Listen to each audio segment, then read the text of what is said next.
Okay, so I watched Sleepy Joe's speech last night. I didn't watch it live because I didn't want to give him the rating. But I watched it after the fact, and I watched it in its entirety. I'm not one of those people that just looks at quotes, you know. Regardless of who's giving the speech, I'm going to watch the entire thing. I want to make sure I hear everything within its context. And I want to know exactly what was said so I can speak on it, you know.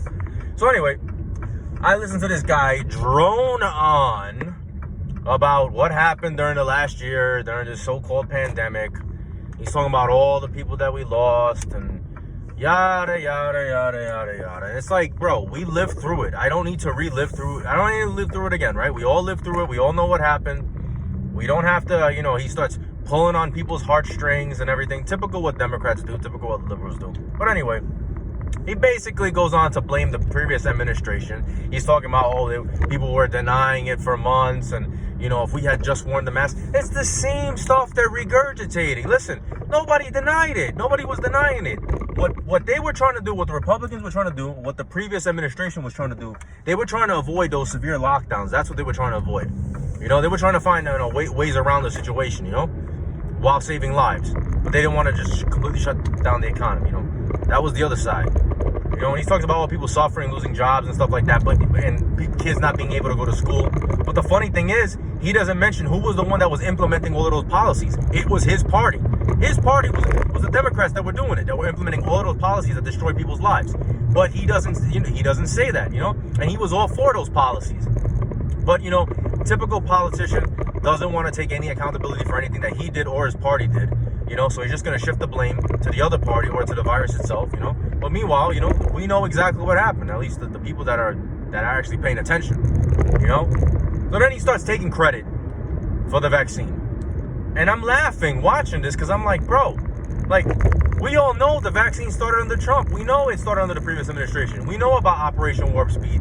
We know things were ramping up, that more and more people were getting vaccinated, you know, like going into Biden's administration. But he's trying to take credit for it. Like, it's because of him and his administration that we even have a vaccine, and that all these people are getting, you know, all these people are getting vaccinated. Like he did something. Give me a fucking break, you know?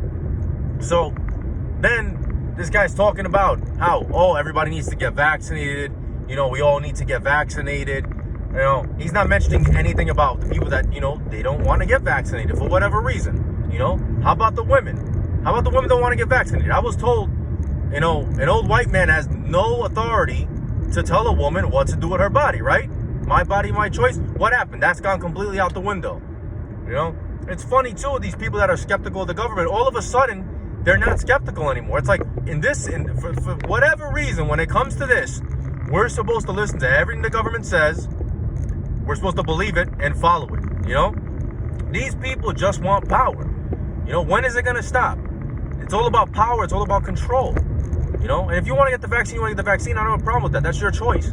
But the fact that they're telling us, we need to. Then this guy's got the balls to say, if everybody gets vaccinated and all this, that, you know, you can, you know, maybe you can meet with your family for the 4th of July, but only in small groups. Like, we need his permission? Like, this is America. You're not going to tell us what to do. People are meeting in small groups right now anyway. We don't need his permission, and we don't need a vaccine that he's pushing for permission to go meet with our families. Are you fucking kidding me? This is America. But again, these people want power. These people want control. They don't care about us. You know? Then he's been all dramatic, looking into the camera.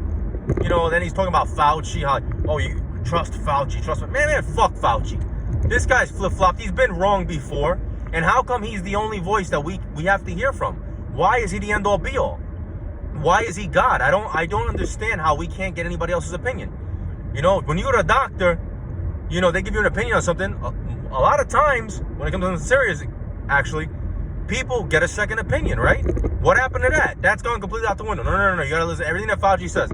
Everything he says. And we know it's been politicized. And we know he's a political guy. You know? This whole thing is ridiculous, man. I just can't wait for this nonsense to be over already. So now Sleepy Joe Biden, he's going to go back into hiding because he was hiding for almost 50 days. Not talking to anybody, not giving speeches, nothing, right? No press conferences, not taking questions. You know, he's going to go back into hiding. You know, I don't even think he's really the president.